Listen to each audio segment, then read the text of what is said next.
Don't forget, you can reach the latest episode of Potomac Watch anytime. Just ask your smart speaker, play the Opinion Potomac Watch podcast. From the opinion pages of the Wall Street Journal, this is Potomac Watch. Welcome back. Speaking of the U.S. holding firm, President Biden is now facing a revolt of the deep state, if I can put it that way. More than 500 staff at 40 agencies reportedly have signed a letter demanding that Biden call for de-escalation. Here is a piece of the letter. Americans do not want the U.S. military to be drawn into another costly and senseless war in the Middle East. So apparently, the staffers reportedly come from agencies including the National Security Council and the Justice Department. And separately, Kim, there are more than 1,000 employees at the U.S. Agency for International Development who have signed a similar letter. It says, "We believe that further catastrophic loss of human life can only be avoided if the United States government calls for an immediate ceasefire in Gaza," unquote. And both of these letters are anonymous, so people have signed a letter that they have not put their name on. Kim, I don't know if you can square that circle for me, but what do you make of this and President Biden's response? Yes. Oh, the bravery, Kyle. Look to our civil service to stand up and be counted. How things have changed. It used to be, and not even that many decades ago, that it was a source of pride to work for your federal government.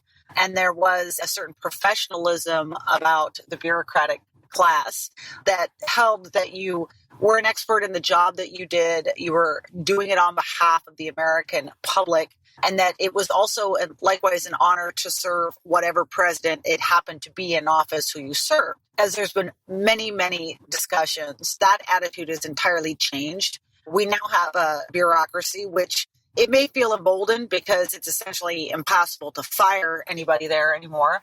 But it's a bureaucracy that, if you believe voting statistics that have come out and surveys that have been done about this bureaucracy, more than 90% of it self-identifies as Democratic. And a lot of it, unfortunately, is now very partisan. What's interesting to me about this story is that normally that civil service rises up, that fourth estate, to make life hell for Republican presidents because they don't agree with the politics. And you saw that happen ceaselessly when Donald Trump was in office, but also to a certain degree, George W. Bush, his dad, Ronald Reagan. So now we have a bureaucracy, though, that it turns out if they don't like something a Democratic president did, they're going to flex their muscles as well.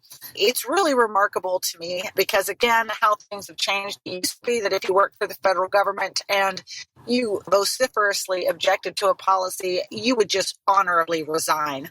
No longer. Now you're going to criticize your commander-in-chief. We haven't got to the point where anyone's suggesting that they won't do their job or will sabotage Biden policies.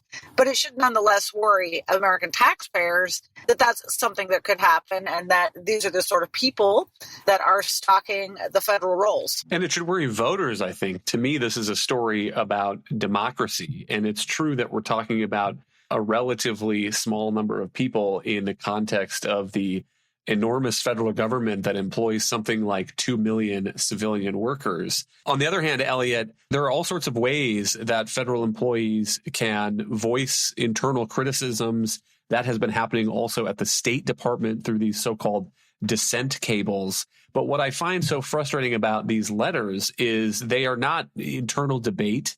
They are not going up the chain of command. They are an external pressure campaign. It's federal employees who are unelected trying to get the elected leaders of the country to change their policy by writing up some letter and then leaking it to the press. It's a PR pressure campaign. And to my mind, that is not the role of anybody who is taking a job as a civil servant. That's right. And you can go back through State Department history and see this sort of pronounced anti-Israel bias. I mean, even with the creation of Israel in 1948, the State Department was adamant that the U.S. not recognize the new Jewish state, and President Truman had to override it. And that's what we're sort of counting on here, aren't we? I mean, political leadership has to stand up and make the tough decisions that they judge to be in the country's interest, even if there are bureaucrats below with different ideas, different ideologies, we didn't get to vote for those bureaucrats. We got to vote for our political leaders, and so they have to make the decisions here. The behavior of some of these bureaucrats who want to sign a letter but keep their name private reminds me of this new trend among college students who want to do public protests but then object if anyone films their protest. So they want to be seen to be supporting a cause without having to actually put themselves behind it.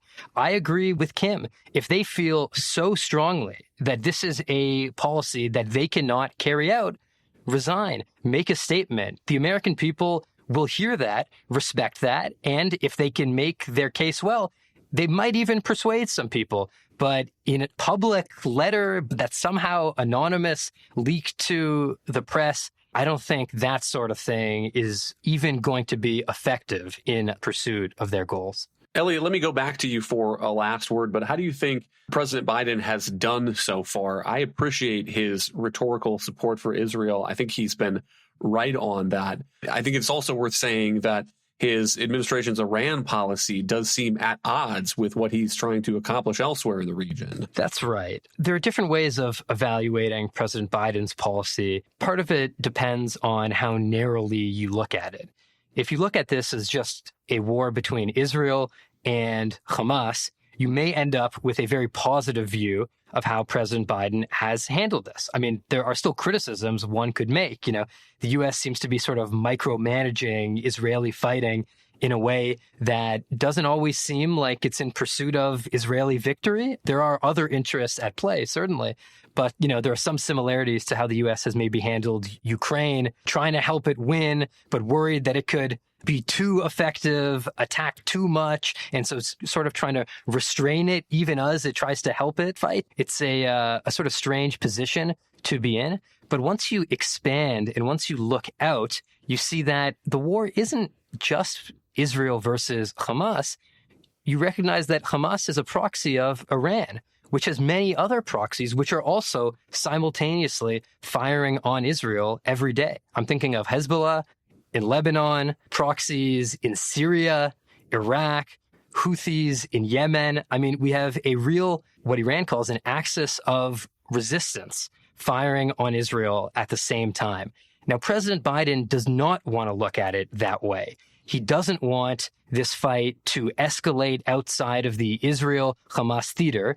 And there's certainly something to be said for that view, but not to the extent that we ignore what's really happening here. And when you look at President Biden's policy, even after October 7th, when you have proxies funded, armed, trained by Iran, attacking Israel, committing war crimes in the worst possible way, President Biden's policy is still to funnel money toward Iran. Many people know about the $6 billion, which was part of a hostage ransom payment. What they don't know as much about is the relaxation of oil sanctions in general, which is providing billions more to Iran in revenue every single month. And what they don't know is about a recent waiver extended, which maintains Iranian access to $10 billion in Iraqi payments for Iranian electricity. I think a lot of Americans ask, we see what Iran's doing. We couldn't have possibly had a clearer demonstration of that. How are we still funneling money toward them in the hope that it'll keep the peace? Iran doesn't seem to want to keep the peace. And I think the real question here is if the Biden administration can finally break from the Obama-era strategy of appeasing Iran. Thank you, Elliot and Kim. Thank you all for listening. You can email us at pwpodcast@wsj.com. If you like the show, please hit that subscribe button, and we'll be back on Friday with another edition of Potomac Watch.